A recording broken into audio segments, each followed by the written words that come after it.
때는 좀 스트레스를 많이 받았을 때 그때는 아무리 잠을 자도 또 피로가 풀리지가 않고 또 계속 신경을 쓰고 하다 보니까 어느 정도 좀 아침에 일어나도 눈도 띵띵 부어 있고 손발도 좀 부어가지고 뻑뻑한 그런 느낌이 들 때가 좀 있어요.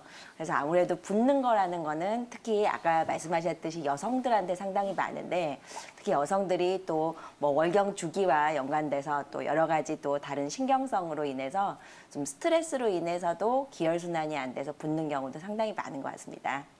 일단은 부종이 있다는 것 자체가 이제 건강에 적신호가 될 수 있는데 이제 아까 말씀드렸듯이 그냥 간단한 일상생활에서 뭐 피곤하거나 너무 잠을 제대로 못 잤다던가 스트레스를 너무 많이 받았다던가 밤에 잠자기 전에 야식을 너무 많이 했다던가 또 너무 짠 음식이나 수분을 너무 많이 섭취를 했다던가 이렇게 해서 오는 뭐 일시적인 생리적인 부종 말고 또 아까 말씀해 주신 여러 가지 질병에 의한 부종들은 반드시 또 어느 정도는 그런 원인 치료가 분명히 돼 주셔야지 그냥 간단하게 아 피곤하니까 잠깐 부었나 보다 뭐 살이 좀 찌나 보다 이런 정도로 넘기시면은 안 될 것 같습니다. 약물에 의해서 부종이 생기는 경우도 참 이제 환자들이 잘 인지를 못하는 경우가 상당히 그쵸. 많아요.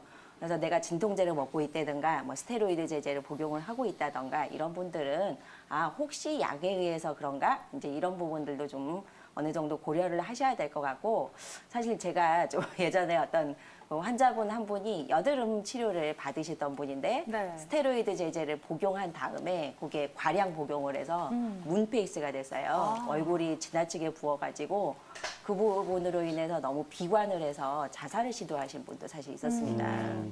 그래서 이렇게 안타까운 경우도 있기 때문에 정말 내가 먹고 있는 약들이 뭐뭐 있는지 이것도 반드시 확인을 꼭 해보셔야 될 것 같습니다.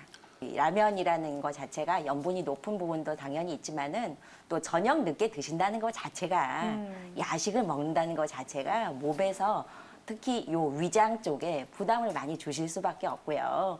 사람이 잠이 들고 나면은 잠든 사이에서도 어느 정도 위장이 좀 비워질 수 있는 그런 시간들이 어느 정도 필요한데 그 시간 동안에 계속 그거를 소화 흡수시키기 위해서 위장이 계속 움직여야 되기 때문에 특히 위장이라는 거는 우리 몸에서도 어느 정도 얼굴에 있는 요 양면경과도 연관이 많이 돼서 그래서 얼굴이 아침에 더 많이 붓는 것도 있어요. 그래서 야식 자체가 상당히 부종에 뭐 나쁜 영향을 끼칠 수밖에 없다.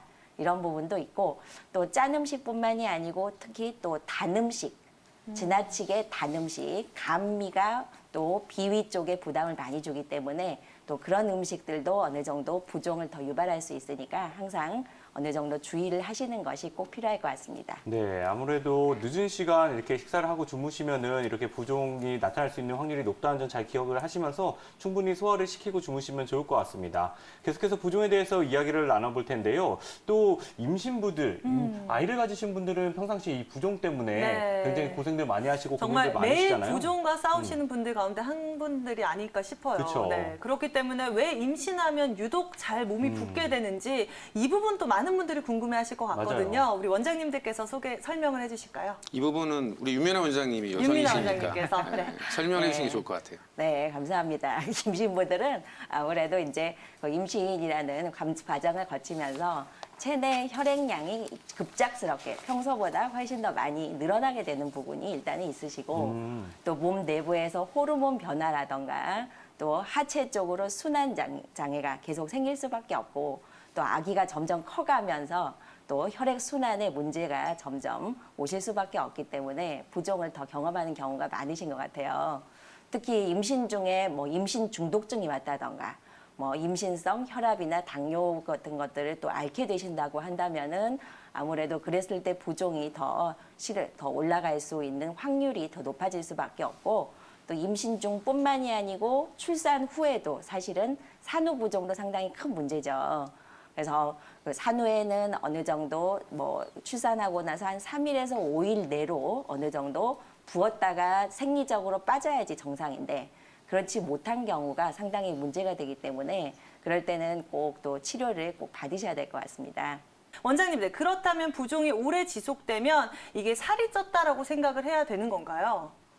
사실 붓기하고 살하고는 아주 직접적인 연관은 없어요. 직접적인 부종은 부종 따로 살찐 거 따로인데 이게 살이 쪘는데 내가 부었다고 착각하는 경우도 있고 또 부었는데 이게 살이라고 생각하는 경우도 있고 네. 그래서 그 부분을 감별을 잘 하셔야 될 것 같고 또 눌러보았을 때 그게 어느 정도까지 들어가는지 또 들어갔다가 나오지 않는지 이런 부분들까지 좀 확인을 해보셔야 되는데 근데 아무래도 계속 붓다 보면은 몸이 무거워지다 보니까 그것이 나중에 체중이 증가할 수 있도록 만드는 그런 요인이 될 수도 있고요.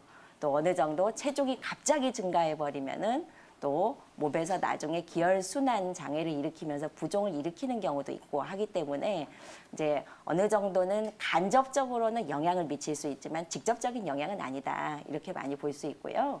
또 내가 이제 큰 질병이 원인 질환들이 없음에도 불구하고 계속 부으면서 이게 살로 가는 것 같다 싶으신 분들은 그럴 때는 사실은 한의원에서 그쪽으로 치료할 수 있는 한약들이 너무나 많습니다.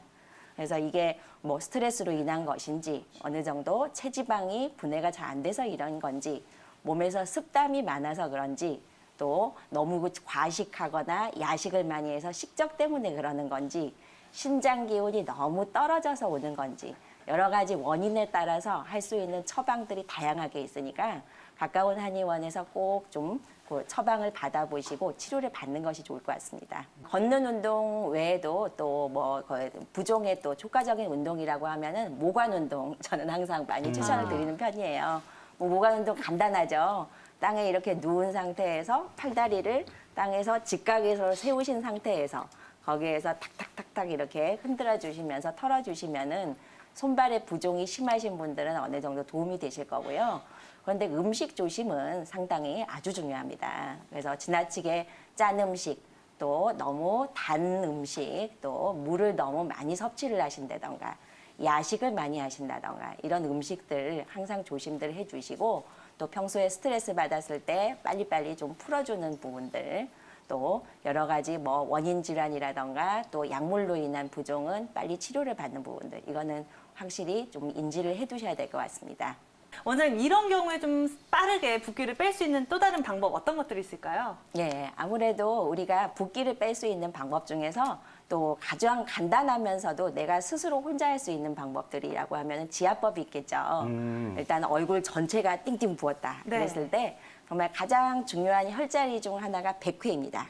우리 몸에서 정수리에 있는 요 백회 이런 부분들 손으로 이렇게 지압해 주시고 그다음에 여기 눈썹 사이에 찬죽혈이라고 하죠. 요 부분들 또 몸 눈 여기 눈꼬리 옆에 태양혈 요 부분과 그다음에 여기 눈동자에서 밑으로 내려왔을 때 거료혈 또 귀 뒤에 있는 예풍혈 또 입술 밑에 있는 승장혈 이런 부분들을 손을 따뜻하게 이렇게 비비셔가지고 따뜻한 손으로 이렇게 마사지 해주고 지압해 주시는 것도 어느 정도 붓기를 빨리 뺄 수 있는 방법이고요. 또 몸에서도 왜 합곡혈이라고 엄지와 검지 사이에 요 쏙 들어간 자리 이 자리가 사실은 요 그 양명경 쪽에 순환을 도와주는 자리이기 때문에 양명경 순환이 도와주면은 얼굴 쪽 기혈 순환이 좋아지면서 붓기가 빨리 빠지실 수 있으세요. 그래서 이런 자리들 꼭 추천을 드리겠습니다. 유민아 원장님, 우리 시청자분 같은 이런 타박상 같은 경우에는 한의학에서 어떻게 보고 있나요? 예, 타박상이라는 거는 우리 한의학에서는 일단 기본적으로 어혈이 그 부분에 쌓였다. 부딪히면서 혈관 내로 혈액이 제대로 다녀야 되는데 그것이 바깥으로 혈관 바깥으로 어느 정도 이 부분들이 이제 파열되어 나오면서 그 부위에 정체가 돼 있는 거. 근데 이런 부분들을 어혈이라고 할 수가 있어요. 그래서 어혈이 오래되면은 오래될수록 아무래도 환자들이 그때 다친 이후로 계속 안 낫는다. 이렇게 이제 호소들을 많이 하시면서 오시게 되시고, 그 다음에 이제 좀 심하신 분들은 밤만 되면 그 자리가 계속 아프다. 낮보다도. 또 이제 그 부위만 꼭 아프다. 이렇게 이제 호소를 하시게 돼 있어요. 또 이제 어혈과 더불어서 기체. 기운이 제대로 흘러가지를 못하고 그 주위에 막혀서 오는 부분들이 이제 아무래도 타박상으로 인한 통증은 이렇게 한의학적으로 본다고 할 수가 있겠습니다. 네. 이후에 그러면은 한의원에 방문하면은 유민아 원장님 어떤 치료들을 받으면 좋을까요? 예, 기본적으로 이렇게 타박상을 입으신 분들이 한의원에 오시면은 뭐 침 치료가 가장 기본적으로 들어가게 되겠죠.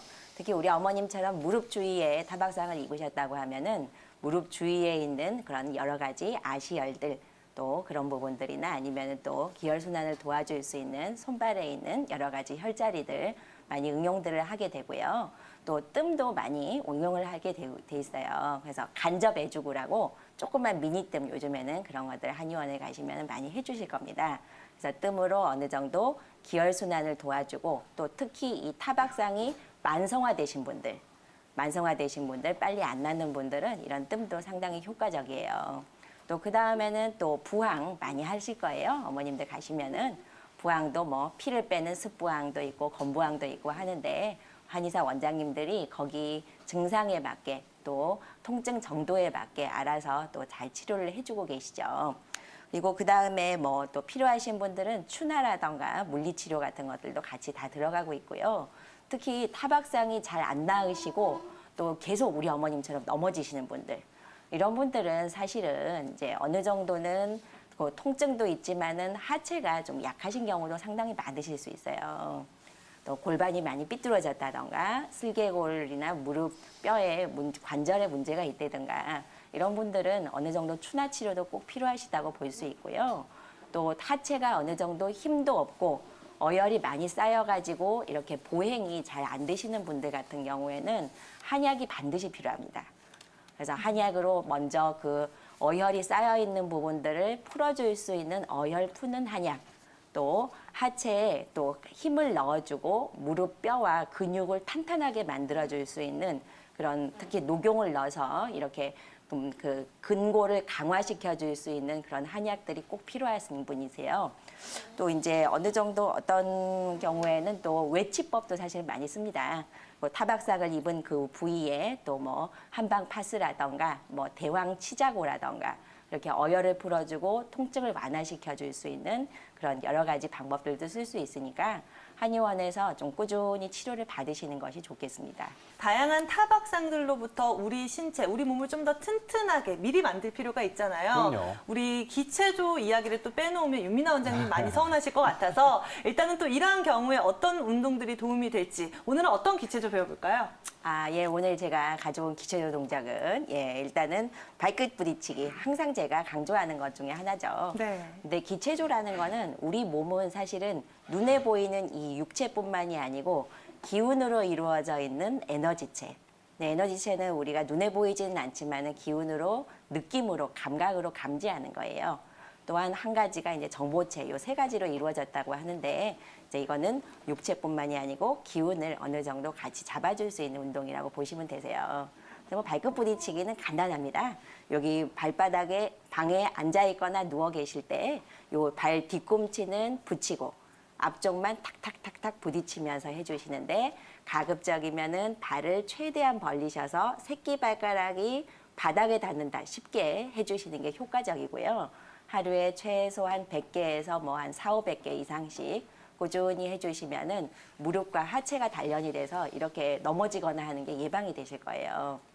또 두 번째는 걸을 때 보행 자세가 우리가 잘 걸으셔야지 무릎이 강화가 되시고 잘 넘어지지도 않고 튼튼해지시겠죠. 그래서 걸으실 때 제일 좋은 거는 요 발바닥에서도 보면은 제일 쏙 들어간 자리를 용천혈이라고 그래요. 그래서 이 혈자리라는 게 아주 신장 기운의 시발점이면서 땅에 지기가 들어온 자리다. 이래서 중요한 자리인데 이 용천혈로 땅을 이렇게 누르듯이 이렇게 걸으시면서 단전에는 살짝 힘을 주시고 이런 상태로 걸어주시면은 아무래도 그 보행이 아주 똑발라지면서 여기 무릎과 다리의 하체 순환이 아주 좋아지게 됩니다. 그래서 오늘 요거 두 가지 추천드리겠습니다.